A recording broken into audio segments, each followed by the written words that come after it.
Tune in to the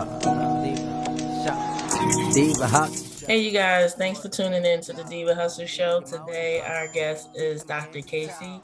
Hi, Dr. Kaci. Thanks for joining us. Hey, how you doing? I'm fine. So, for our guest, I just want to go over some of your credentials. I understand that you are the speaker, freedom founder, you're a devoted mother, a published artist, a certified life coach, a business strategist, an advocate of purpose, a disabled Army vet, a radio show host, a publisher, a life coach who believes in love, faith, enjoying life while living out your purpose. That is correct. My company's name is Speaking Freedom. It is a virtual life enhancement center. So I technically provide content that helps people to enhance their lives and think better. And so tell me a little bit about your upbringing. I understand, I was reading over your bio, and I understand your mom had tried to kill you. Yes, so growing up, my mother, she wasn't a bad person, but she worked a lot. So she wasn't around often. So I would, instead of being home alone, I started staying with friends, or I would get babysat somewhere. And as I got older, it just was her absence that made it, like when somebody isn't around, it's a little bit harder for them to discipline you and for you to listen, because you're not, actively being around to really influence me in the right direction anyways, in order to correct me. So at the point where she tried to kill me, I was about 16. We had already had several difficulties where she abandoned me in Kentucky a couple times. One time she left me for like a week or two extra, and then another time she told me I had to find my own way home, and I had missed school. Like, she just left me, like she did not, literally would not come and get me. So one of my brother's friends gave me a ride home. And it was, I think that is when it really started going super downhill, because how do you leave your child in a whole nother state, So at this particular day, I had went to school, came home, and she was asking me, or previously she had asked me about a test that I had taken and if I had done well. And I told her I felt like I had did well.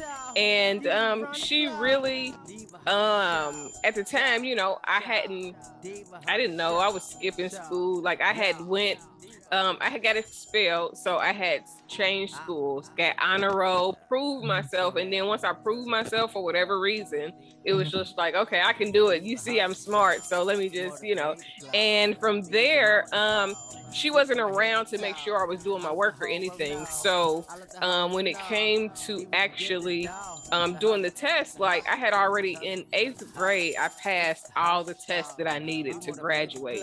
So that kind of messed with my head a little bit, because it didn't make sense to go to class if I've already passed everything that I needed to pass. Like, it didn't register in my mind. It just didn't click. So that was a disadvantage. So I went home for lunch. I had worked at a jewelry store, and I had took one of my friends. I said, hey, go home with me. I'm so glad that I took her with me. But and I went in the house to get some work clothes, and I could smell the liquor in the room. So she's like, I thought you said you passed the test and you failed. And I was like, well, I thought I did too. Like, like, what do you mean? Like, so I was like, trying to, not to fuss with her, but I'm like, I got to get ready to go to work. I got to take my friend back to school. I got to go back to school. And she was just fussing. And she fusses me all the way out the house to where I was trying to get in the car to just drive off. I was just going to leave. And she opened the door, and my friend let her open the door, and she pulled the keys out. So then we was getting ready to walk, and she was just in the door. You ain't shit. And she was just very verbally abusive, but it wasn't nothing new. It was something that I was used to. Most Black families kind of have that atmosphere. So when she said I wasn't shit, I was like, well, if I'm not shit, then you not shit, because I'm a reflection of you. And that just sent her. She spun out of control. She attacked me. And I was trying to defend myself. And in that, I ended up having her in the headlock. But I wasn't trying to be, you know what I'm saying? I was just like, chill. Like, what did you, like, why is you fighting me? I'm sorry. But because I was expelled for fighting, I think that it's just, people assume that if you get in trouble for something, then this just must be your character. So for whatever reason, I guess she thought that I was going to fight her like I would fight somebody in school. And that wasn't how my mind was set up. So we ended up tussling, and we got to the ground, and she was beating my head on this little piece. My grandmother had her house redone. So it was some concrete, you know, sometimes it's like a little, not smoothed out piece where they just dumped the extra, and we was right there, and she was like beating my head on the concrete. So my friend came up and tried to put her foot up under my head, and she swung at my friend. So at this point, I'm like grabbing her hair. I'm trying to flip her off of me. I used to wrestle with my friends' brothers and stuff a lot. And whenever they would sit on top of me, I would just like flip them off with my hip, or like thrust them off of me. And she would not, like, I could not get her off of me. It was so crazy. And she started strangling me. So I'm trying to bite her, like I'm biting her face, you know, like, because I'm like, oh my God, like she's literally strangling me. My friend said my eyes was rolling in the back of my head, and they were bloodshot. And the only thing I remember is a man coming. He had a white Cadillac, and he stopped in the middle of the street, jumped out of the car, and he was like, get off of her. And he was like, don't you fight no little girl like she, you know what I'm saying, your size. And he literally saved me. He put us in his car, drove us around to a phone booth, and we called the police. But the police were already coming because one of my grandmother's neighbors called the police. So, but she didn't go to jail or anything because my grandmother was an activist, and she, you know, had, you know how that goes when you are known in the city. People kind of, you know, they look out for you. So she didn't go to jail. We ended up like going to court, but nothing really came of it. And they told me I couldn't come back. So that kind of put me in a position where I was homeless, but I called my cousin. So I got to living with my grandmother because we lived with my cousin for a while. And one day my cousin got on me, and she was mad because I wouldn't wash the dishes. But I had been gone to the hairdresser. I'm like, I hadn't been here. Why am I washing the dishes? Like, this don't make sense to me. And she attacked me verbally. And then she was like, I'm going to beat your ass if you there. And I was just like, oh my God, like, why? For what? And so I started calling her names and talk like I was talking. I got a slick mouth, so I started getting slick with her, and then I ended up going to a neighbor's house so that I wouldn't be attacked when she got home, and ended up staying with my grandmother. But my mother didn't initially move there with me; she stayed at my cousin's house. So it was kind of like abandoning me again, like picking my cousin over her child. So once I left there, I ended up going back to my cousin's house for a few months. But when I was living with my grandmother, I had the ability to do what I wanted to do. I came and went as I pleased. I had my own key. Like, I was upstairs, out the way. Like, I don't want to say nobody had control of me, but I didn't have any guidance for real. Like, it was no guardianship to say, hey, what are you doing? Why are you, you know, and nobody said nothing. So I just did what I wanted to do. And so when I went to my cousin's house, I was still doing as I would, you know, not as much, but similar. Like, somebody want to take me out of town? Let's go out of town. You know what I'm saying? Like, and I'm 17. So, well, yeah, I had already turned 17. And so my cousin was like, I think I got to be too much for her, or maybe reminded her of her. But so then while I was there, somebody was like, you wanted to go to the army with me? And I was like, I had thought about it, but I was like, I don't know. You had to tell me more. And I ended up talking to the recruiter eventually. And the relationship didn't really start off then, but like over time, it was like I didn't have nowhere to go. Like, what was I doing with myself? I was staying with somebody else in the projects, and it like I'm in the hood. Like they jump people, kill people in this place. Like I'm scared for my life over here. You know what I'm saying? Like make sure I don't get no enemies. And so I was just like, I needed to do something with myself. So that army thing kind of was on the back of my mind, and they had, this is when they used to drop those VHS tapes off about the Jesus story. So I used to watch that. I used to binge watch that. I don't know why, but I did. So I ended up going to the army. Like literally I was like testing one week, and like they was like, well, you can go as early as next week. And I was like, for real? Let's go. Like, let's run it. Like I'm like technically homeless, living with a friend's sister. Let's do it. And I went to the army, and I don't think I ever really looked back. Well, I had been through so much that I never wanted to go back. Like my mom had kind of turned my family against me, where they thought that I had just attacked my mom, or like I was just fighting her for no reason. And literally she attacked me, and she made it seem like it was my fault. So I didn't have a reason to go back. So when I went to the army, it like just was, I want to say, an escape, but not like not being accountable. It was just like, I'm not going to just sit around and not do nothing. If I go right now, I'm 17, I'll retire when I'm 37. Like that shit sounds good. Like, let's go, let's run that. And I mean, it was a guy, I remember this one guy, he was like, are you sure? What if you got to go to war? And I was just like, I ain't gonna go to war. Like, but if I do, I could get shot around here. You know what I'm saying? Like, people are dying. Looked at it like an opportunity of getting out of your situation. It was like an open door.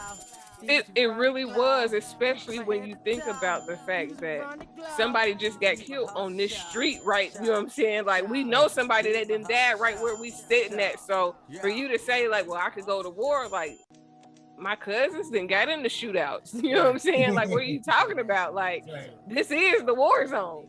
And I just went. I went for it. It was like, when I went, it was no looking back, and I love it.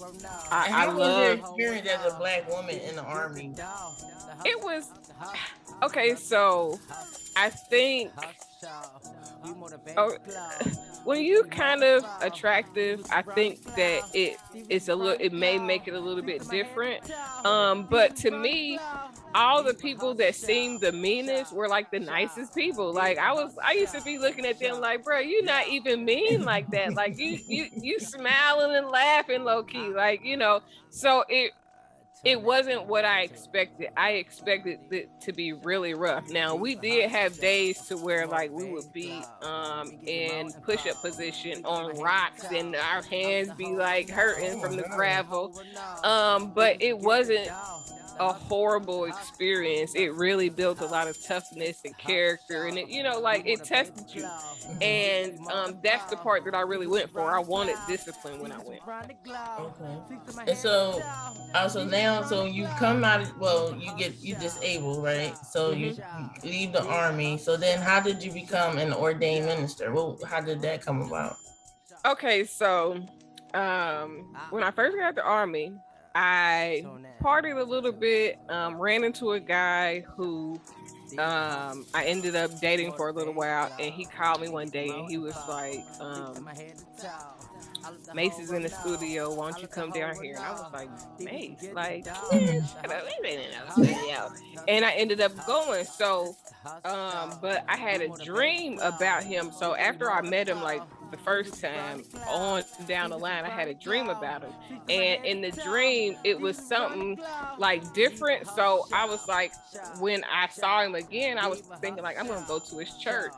So I went to his church and was going to his church for like about 6 years, moved to Phoenix for a little while, helped with starting the church in Phoenix, and then I left there and came back. But while in Phoenix, I started going to school for psychology and human behavior, and it really interested me when I first got out the army and was in Atlanta. So when I went there, the door, it was like it opened up for me to go back to school for free.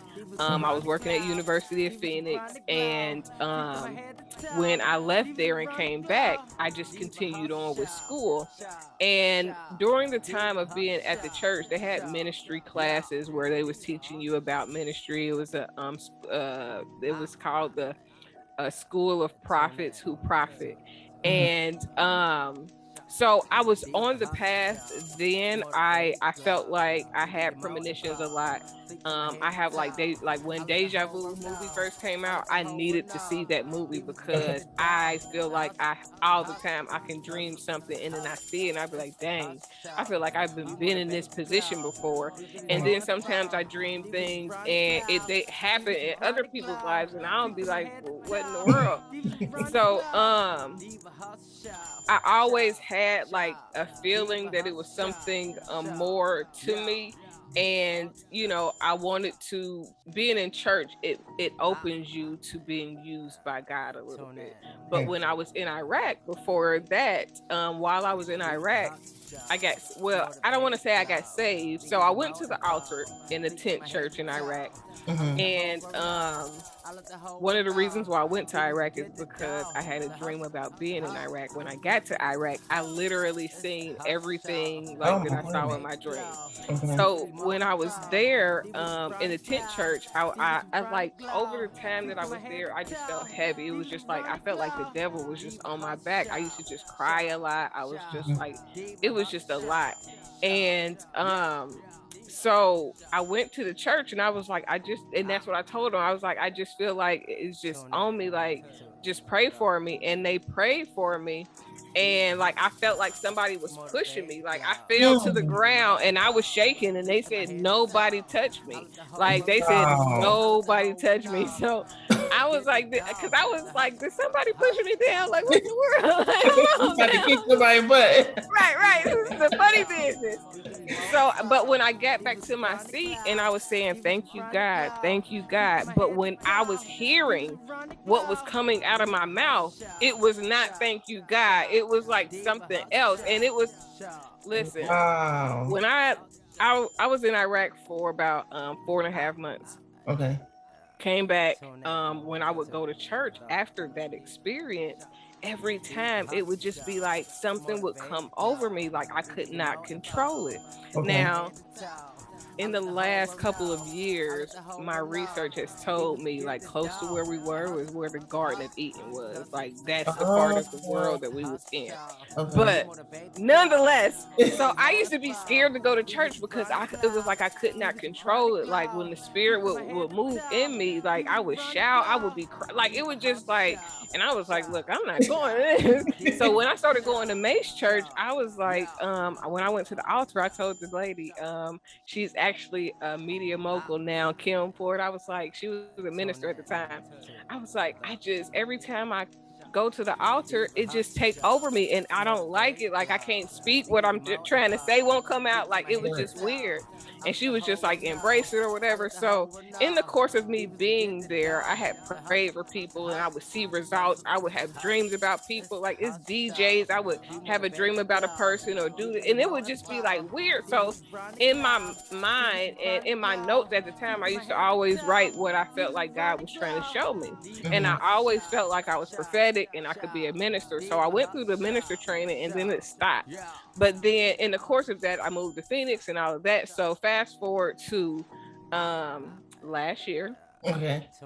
I was looking up, I forget what I was doing exactly, but I ended up looking up getting my minister license. Okay. And it was something that I looked up some years ago, I think when I was at Mace Church, and it didn't seem real, like it's because you just sign up and you could just do it.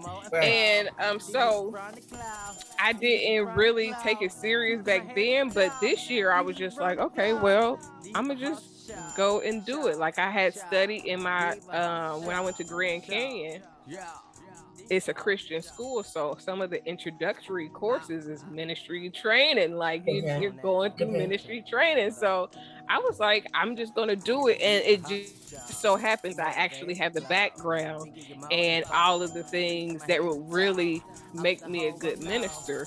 But to me, to be a minister doesn't mean to be religious.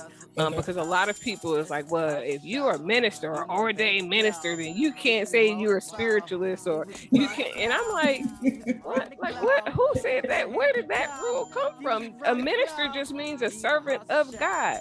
And to be ordained, technically, just means that I can go and marry somebody. It means that I can give premarital counseling to people and it be legit. So it's more so me solidifying what I already do naturally. So I'm naturally this person that helps people, that, you know, gives advice and does all these things. So now it's more so of getting the credentials to back that up. So while I was doing that, I saw that you could get your doctorate degree. Like you can go buy a $125 doctorate degree. Now I did not do that. I didn't know that. No, and I didn't know it. Okay, so while at Mace Church, Mace got an honorary doctorate degree. So I always said, like, man, if I could get an honorary doctorate degree, I would get one of those. Like, why would I go to school if I can go and get somebody to award me? If all I got to do is donate or something like that, and they'll award me a doctorate degree. So I never ever looked it up. Never ever till last year. And when I was looking up the ministry thing, they had little doctorate degrees, but I was like, I want something that's a little bit more legit than get something for $125, something somebody just printed out, you know. So there was a school that is, you make a donation and they issue out a doctorate degree, but you do have to fill out a little, you have to fill out a form. And in the form, you have to tell about yourself and, you know, like what you do, why do you deserve this, and all these things. So I have already accomplished my book, Spiritual Human Behavior, and I had put that in there as well. So I applied for one doctorate degree, and they gave me another one for my book. So it was kind of, I liked the one for my book better because that was one that they seen what I was doing. It was like, you know what, you need to have this one too, you know. So it's pretty cool because, I mean, people that go to school for your doctorates, of course, they're going to get mad because they feel like, why are you, you know, and I'm spending all this money and then you getting a doctorate degree and all you had to do is donate, right? So yeah. I mean, and I guess I can understand, but I don't want to be a medical physician. I mean, you know what I'm saying? Like, it's more so for title purposes, but Dr. Phil isn't a real doctor. He don't even probably get no one of the things I got, you know? He just out here calling himself doctor for TV purposes, and that's strictly legit. So it was a journey, but in all of it, it's just manifesting things that I wanted. I created a little, I don't want to say, it's not a meme, but I created a picture that had like projections and a whole lot of other things, and it had Dr. Kaci on there. So I was trying to really manifest it. Even my desk right now, I have a picture that I have on this little sweatshirt that is a desk with me standing over somebody that's a shadow, like me sitting here at the desk. So it's a lot of things that I kind of manifested into my life into a way that works for me. In question, how would you feel? So what is the importance of living in purpose to you? So living in purpose is living in healing. Because I don't believe that you can really truly uncover your purpose until you break through all of the defense mechanisms and all of the hurt and the things that changed you and created the version of you that you are when you're surviving. And Spiritual Human Behavior, the book is really about, it's my journey written out of theories. I used to always just have theories like, hey, you know, I'm noticing this pattern. doing. And in this pattern, these are the results that I'm seeing. And every time I would say it, it would be like, and I would see it in other people. And I was like, you know what? I think that this is something. And so I ended up having all these theories that really help you identify areas of hurt, things that you've been through and how you've overcome. And then from there, you learn defense mechanisms and how to come out of that. Because if you can identify why you're doing something, then you can make the change to the behavior. Or based on your results, some people are doing things and they don't like the results that they're getting. They're not living in purpose, mostly because they're operating in survival mode. So they're not even thinking in accordance to what would be for the highest good and what aligns with what my heart is leaning to the most. And that's crazy because a lot of times people will quote Bible verses that say, don't trust your heart, don't trust yourself. And it's actually the opposite. You have to learn to trust yourself or you will always question your own decisions. You will always look for validation outside of yourself. So if you're hurt, don't lean on your own understanding and don't, base your decisions off of a hurt part. But when you begin to uncover your healing, then you are able to trust yourself because you know that you are basing this off of experience, off of learning lessons from this, because a lot of people go through stuff and then they never want to think about it again. So they never see what they could have done different or how things could have changed with one, just minor adjustment in life. And then you begin to live on a cycle basis. And then you're doing the same thing. You might change people, you might change environments. It's just like, people want to always move to Atlanta.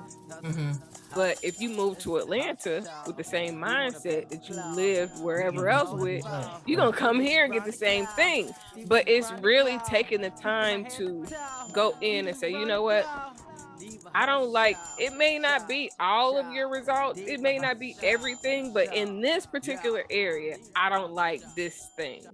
So what am I going to do so that I don't keep getting the same result? And it could be something as simple as, changing the people you be around or changing the conversation when you're around certain people, because people is either going to cling to you or run away from you. So if the conversation changes, then if they meant for you, then they'll stick to you. But if they're not, then they won't. So, and all of those things play in the purpose, because if you're around the wrong people, you won't even make the same decisions that you would make if you were with people that's going to feed your purpose. You got people that's going to feed your light, and then you got people that want to see the worst version of you. They want you to turn up. They want you to, not give you money, that's what they want to see from you, because that's all that they see in you in most cases. So, and I feel like when people are hurt, they can't listen to the God within themselves, the voice. That's where that's the importance of healing, because you're gonna think like, well, they hurt me, well then this is gonna be like this, or if this happened, and it could, but if you see, okay, I watch people's character a lot now. Right. A lot of times I don't like to dress up. I don't like to put a lot of makeup on. I want to be regular, degular, smegular, because I want to see what type of person you are. Because if you only treat me right because I'm fancy, then you're only going to do things because you want something. But if I can be regular, no makeup, no glasses, just, raw and uncut, and you still treat me good, then it's more likely that you're going to be a good person towards me. Right. And then that's subjective, because you get people that put on just to get close, and then you might meet them in 5 years from now. You might meet the real them. I mean, they've been around you, but you ain't really met them yet, And it's funny because even when people get married real quick, I always be like, I cringe, because you haven't seen enough versions of that person to make sure that you really know that person. And then you madly in love with a person that's putting on the front right now, but you ain't seen them mad. You don't know what they're going to be when you piss them off. What if they knock you upside your head? You just got with this person overnight. But so one question I want to ask you, I know one of the questions was, how to marry with a purpose. I think nowadays, with the divorce rate so high, especially because of COVID, right? You had people that realized they couldn't coexist in the same house. Because y'all travel, y'all moving, and y'all doing all these things, and y'all again, you don't know each other for real. So now you ain't been around this person. Now you oh shit, and we stuck in the house together. I don't even. He just gets on my. You know what I'm saying? Like. So how can someone that's like, okay, they want to do it right, but how can they marry with a purpose? How do they find a purpose in a marriage? Okay, so let me ask you a question. What would you define as doing it right? I would say, well, I'm just saying hypothetically, let's say doing it right would be you get to know the person probably after a year or two, y'all get engaged, y'all live separate, you know what I'm saying? They trying to do all the necessary steps because study shows that, like you just said, if you jump into the that part, okay, so okay, I'm divorced. Okay, I was married for 5 years. We knew each other for approximately a year before we actually got married. During that time, we did not have sex. Okay, we did not kiss. Like one time, he saw my legs, and I was like, "Oh my gosh, you're seeing my legs!" I was super deep, child, and like we didn't kiss or anything until we got married. After we got married, we did it probably every single day for about a month and a half. Oh my God, my little okay. Y'all was ready. Oh my God, like I was over the top with it. But well, it wasn't me, it was him. But like it was what it was. I wasn't mad or upset, but it did not make the marriage work. So that doesn't guarantee that, like, I am educated and all of that. When I meet somebody new, we gonna have sex when we feel comfortable having sex. Waiting does not mean that it's going to work. Doing it the right way, not living together. Sometimes you should live together because you need to see how that person really, you know what I'm saying? You be trying to live separate and you don't know that they do this when, you know what I'm saying, every day at home. Because when you're out of your element, like, of course, when you come over, like, my house isn't dirty, but we live in it. Like, I'm not gonna make it be like nobody can touch anything, just, But when people come over, I clean up a little bit more. Right. But if somebody's coming to live with me, you need to see how it really be. You know what I'm saying? Because I can make it look fancy on the outside. It's like people, you can go get all the surgery, all of the everything you want. You could be, you a 10 now. But your soul is not fixed. You know what I'm saying? Like, you just fixing the outside, but you still got to work on your inward confidence, because if not, then you will be like that, but you will still have insecurities. You will be like that and you'll still not be satisfied. You'll always want more. So when it ties into marriage and purpose, in order to marry with purpose, you got to marry somebody that's on your level, that's into the things that you are into. Like, a lot of times we try to force people to like what we like. Okay. Well, if I'm gonna be with you, then you need to change and do this and do that. No, like, that's not even who that person is. You telling them that they got to be something else, when what the necessary step should be is to find somebody who already like what you like. Now, you might have to wait a little bit longer. You know what I'm saying? Like, somebody that's on your level, they already into, not they meet you and now they jump into it, because that's front and they don't really like it. It's almost like, I don't want to meet nobody in the club because I'm really not a clubber. So if you in the club all the time and you meet me in the club this one time, then you're going to be expecting me to go to the club and I'm going to be expecting you to bring your butt home. Like, it's not going to work. So it's more about finding somebody that aligns with you on a soul level. But again, in order to really get that soul level, you got to kind of break off all of those things that weigh you down. The things that, like, who were you probably when you was about 9 or 10? And I'm not saying the immaturity, but I'm talking about your personality. when something happened to you in middle school and now I'm gonna do this, you know what I'm saying, I'm gonna act like this, or it changes you little by little, and those things can be good, but you have to learn how to use it. So in order to learn how to use it, you got to go figure out, okay, what did I learn from this incident? When this person hurt me, when this happened or that happened, like, what did I learn? And then that kind of shows you your purpose, because you will begin to see patterns in your life. You'll begin to realize, okay, I'm drawn to this. I see a pattern towards this. And when you do that, that kind of opens up the door for you to have more things in your life to explore, because now different things are starting to come into your mind. And if you are brave enough, you'll begin to research the things that you think about. Like, I used to think about aliens and little different stuff, and I just start researching different things. Like, I believe in alien. How these one? Let's say this. It's a whole universe out there. Something else exists other than us. We're not the only, you know what I'm saying, in the whole Milky Way, like, and then outside the Milky Way, nothing else. Like, come on, y'all play. But I mean, even recent, I think it was the end of last year when I started seeing articles where they were like, oh yeah, aliens, UFOs. Right. But then I felt bad because all the years people were saying like, oh, it's UFO, I seen a spot, and having them people think they was crazy, and now here it is, 2021, and you're like, oh yeah, they do exist, and it's just like a common thing now. Right. And that's crazy.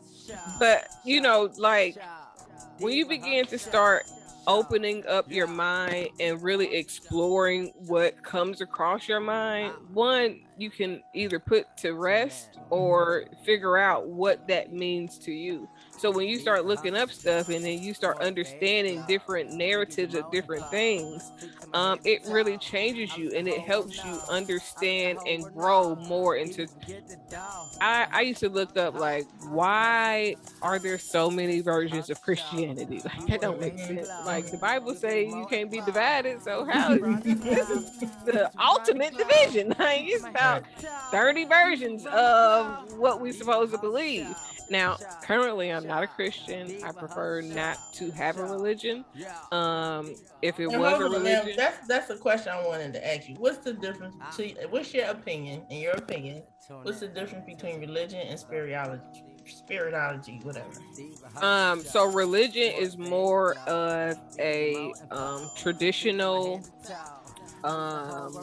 rule-based narrative where you're basing your entire spiritual nature and life off of somebody else's journey. Okay.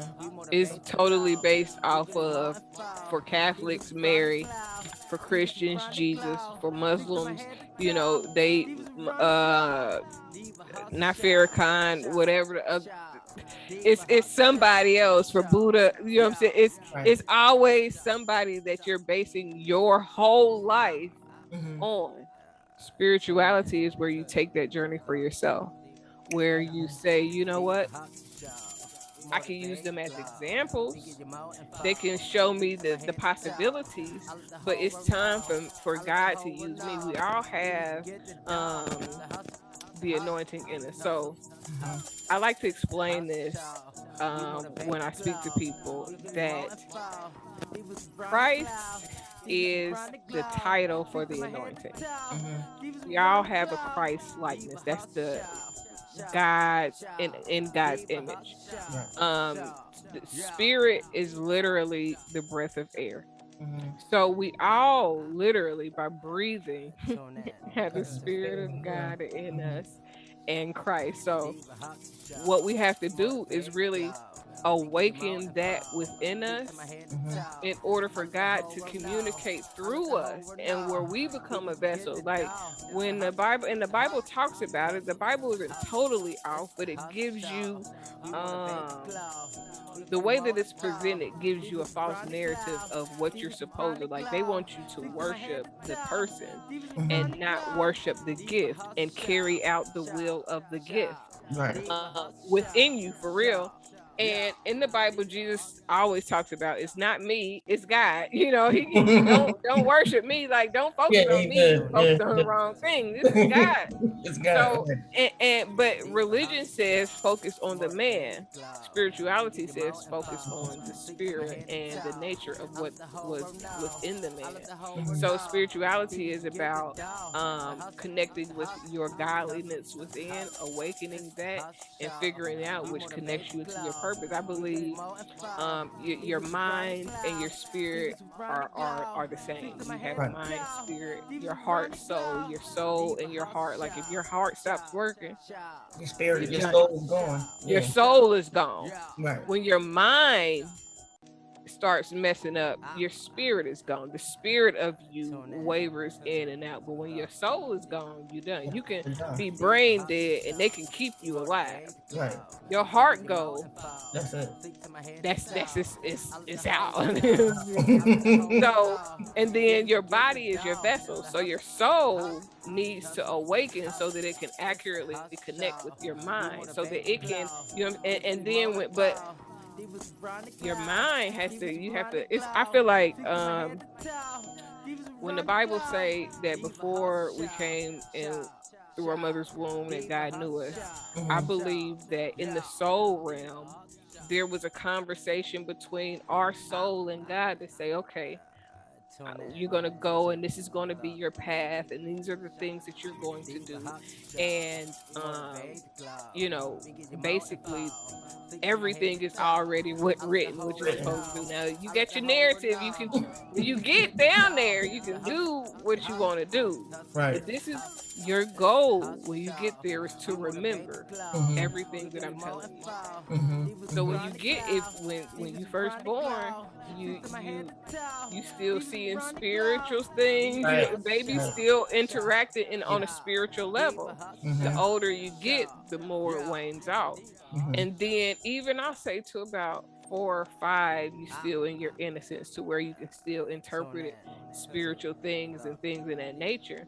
And then the more you get older, the more you're exposed to, the more life experience you have, the more it it wears off. But then your goal, because every kid about 5 or 6, they have something in them that they're like, ooh, I want to do this, or what they're drawn to. Right. And then as you get older, your goal is to remember, basically, essentially, what is in your soul. What is that thing that everybody has that thing that they're kind of drawn to more than any other thing.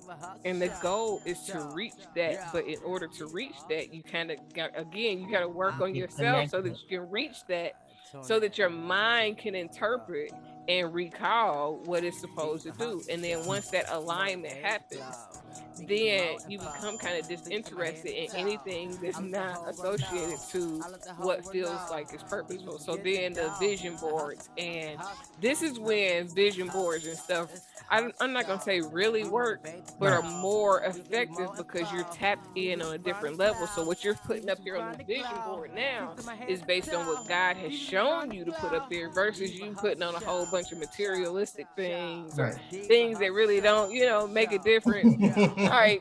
And it's nothing wrong with doing that. You still manifest those things, but when you know purpose, it comes out differently. The focus becomes different, and then it's like God, instead of you putting up what you want God to do or the universe to do, now you're asking God, okay, God, what do you want from me? So use this process. I took a week to do my vision board. Wow, I never did one. I gotta do one. God, use this process to show me what it is that I need to know, what it is that I need to see. And I literally, tons of magazines. I had went to the thrift store. Okay. I got magazines from the thrift store, child. And I was like, okay, I was cutting stuff out, and then I started placing it. And I feel like I have 2 vision boards. I did one in 2000 I did one in 2000 and 2012, I think, or at the beginning of 2013, and I did another one at the end of 2013. And it's a lot of words and all of that, but I feel like it tells me the story of my life, and a lot of things is on there. I can see the difference of my life now versus where it was when I was writing these things out. Wow. Wow, I'm gonna try it. So, Dr. Kaci, what else are you working on in the future? What you have coming up next? So right now I am putting content on Speaking Freedom TV. I have well, it started out I was doing podcasting, and I make a lot of videos on my phone. So normally I'm driving and I'm thinking about something, and I'm, instead of wasting that juicy thought and the comments that I be making to myself, I just, okay, let me press record. Right. So I put all of these videos together. I have over 150 episodes posted now, Okay. and I actually have over 400 episodes to post. Okay. And I still just make content, but a lot of these videos are videos from 2020 Okay. and 2021. And so it's kind of old content, but it's still relevant information. A lot of my information is, I used to write a lot on Instagram, and I kind of transitioned out of that, and now I'm posting to take people to where my content is. So I'm making books and all of those things, but it's just me transferring what I was doing on Instagram. I used to rhyme a lot and, just write a lot of captions. So now it is the videos of whatever it is that I would normally type out. I'm just saying on videos. So I have that going on. I also have books that are available on edu-freedom.org. But I also have about 4 or 5 books that I need to record. But while I'm trying to edit and post content, I have to find time to actually sit down and record. I have so many things that go on. Having children, doing these interviews now, and a lot of that stuff. So it's having to make the time to prepare my mind to even record, because I don't really write out everything. I make a little outline. Whatever I'm talking about is something that's like in me. I believe it so much that where as soon as you ask me a question, it's automatically gonna come out. Okay. So that's what I'm working on mainly and mostly. I have a little photo studio in my basement, so I've been taking pictures for marketing and things like that, and I'm just trying to get as many people free as possible, and free in any way possible. Like the goal of Speaking Freedom is to be a resource servicing, where you can come to us, and however you come to us, you'll be better. So if you come to us a millionaire, you're gonna leave a billionaire. If you come to us, in an apartment, unless you want to stay in an apartment, you're going to have a house. And it's not that we're going to do anything for you, but it's going to be the mindset that we teach you to do things for yourself. So a lot of times, our clientele, and I really mostly work with singles, because I feel like once you get married, whoever you marry, y'all should be able to come up with some, you know what I'm saying? So, but I do help married people, so they also benefit from the things that I do, because when I'm helping you, if I'm helping you in a way that allows you to be creative within that, then I don't hold it against you if, I say something to you that you can use creatively. It's daunting, and I don't like it sometimes, because I feel like a lot of people profit off of things that I've said. And captions on posts. It's just a lot, but it's also just a tad bit rewarding, because I hear me in almost everything. So yeah. And so if people wanted to get in contact with you, what's the best way to get in contact with you? Instagram is Speaking Freedom is my tag. Also speakingfreedom.org, speakingfreedomtv.org, and edu-freedom.org. Well, thanks, Dr. Kaci, for stopping past. It was a pleasure talking to you. I would love to have you come back anytime to be a guest. I think it's really important that people live with a purpose, and just connect and allow themselves to be vulnerable so that they can connect spiritually and be able to find out what was hindering them, or causing them failure or whatever it might be in the past. So, and I just think we as podcasters and journalists, we need to allow, to talk more about it. Like, it's okay to, like you're saying, sometimes you don't have to show up with the glitz and the glam, but show up as your true self. Well, and a lot of that for me is that if I'm too cute, you're going to be focused on me being pretty too much. You're not even going to hear what I'm saying for real. You're not even going to pay no attention. But if I look regular like you, or, like, then you might listen to me and not be so focused on me being pretty, because I could put on some makeup, take these glasses off, you know what I'm saying? I can make it look like something. And not that I don't look pretty now, but the more you do, the more it's a distraction sometimes. So even in my videos for Speaking Freedom TV, it's not me. Like, I have a picture of myself up there just so you know who's saying whatever I'm saying. But most of it I over the years I've made hundreds, thousands of memes and pictures, promotion type things. I use those. So my videos, it'll have a little picture that kind of goes along with whatever I'm talking about. But I don't want to take the focus off of the message by being a messenger that's like doing too much. Like, I want to draw you in, but focus on the message, because like, that's what's going to take you to the next level. And I'm so happy that you had me on, and I will come back anytime. Oh, thanks. Yeah, because I just feel like with social media, like you were saying, you see, everybody has to be this pretty glamorous, all of that, and it's like, but you really don't see the true person. You know what I mean? It's almost like now everybody's like, well, let's fake it till you make it. But that true person. It's so unhealthy, because even it's a song. I don't know who sings this song with Chris Brown, but I just was listening to it on my way back from the store. And it say she got her ass and her titties, she's a 10 now. Like, so she wasn't a 10 before she got fake enhancements. Like, if that's the only thing that make you a 10, you shallow, because guess what? Most of these women do this because they feel like they don't have nothing else. They don't feel like they're smart enough to go and do something else. And you know what I'm saying? So they are relying on the very least option. And I always say this, I make videos that say this all the time. If I got my boobs and my butt done, I would be out here.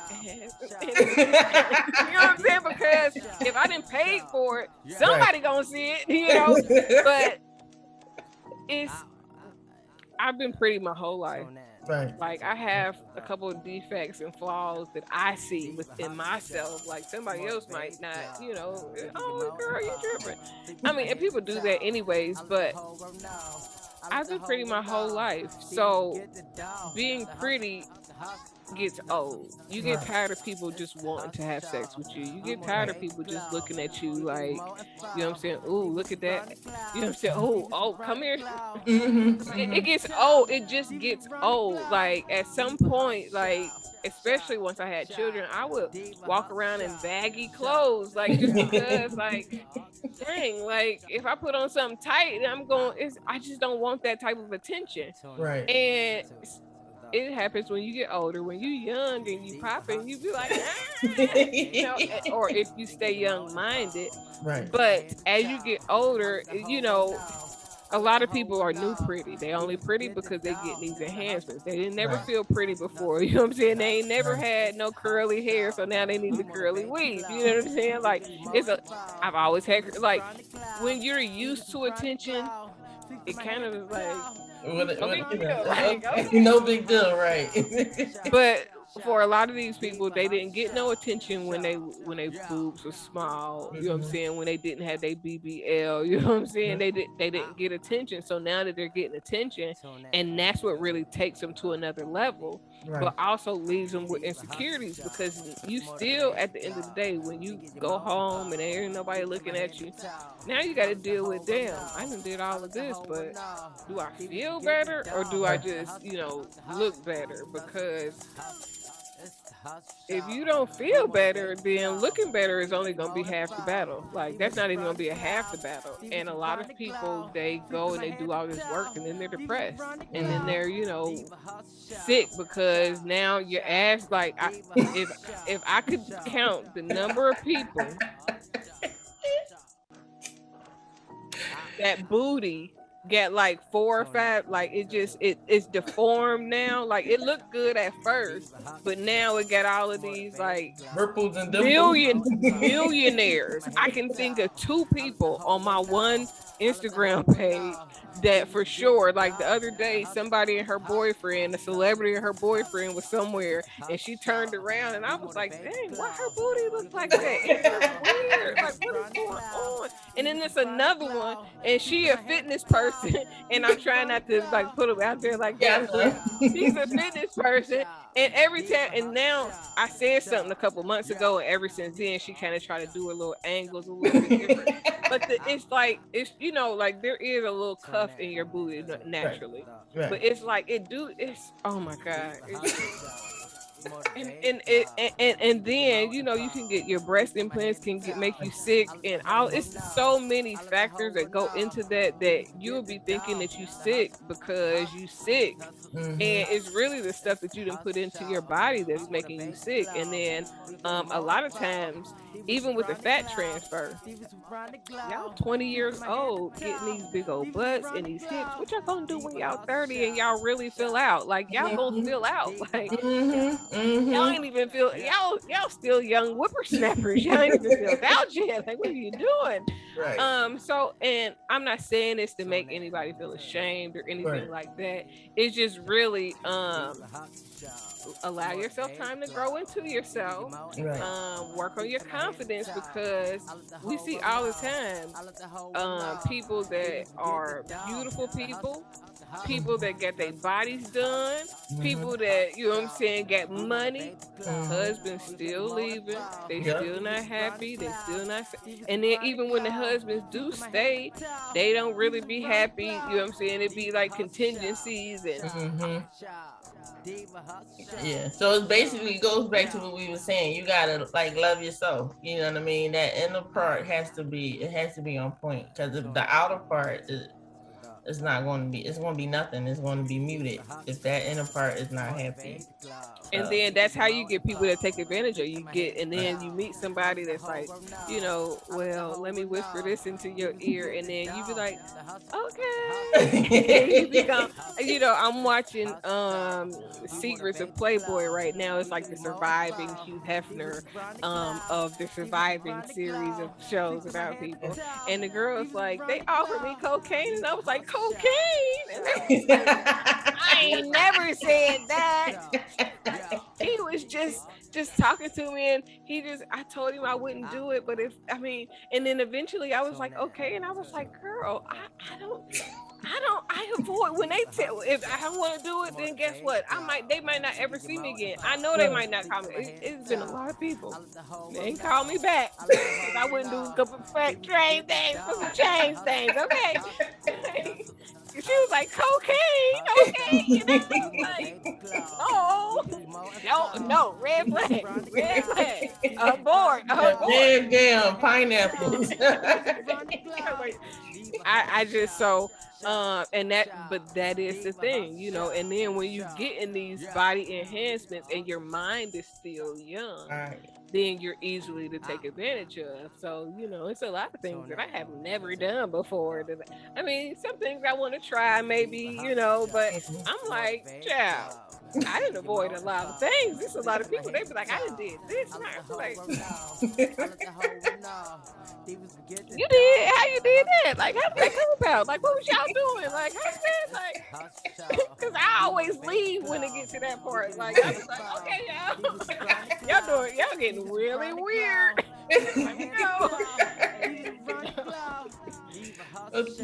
Thanks for stopping past, and like I said, you're more than welcome to come back anytime.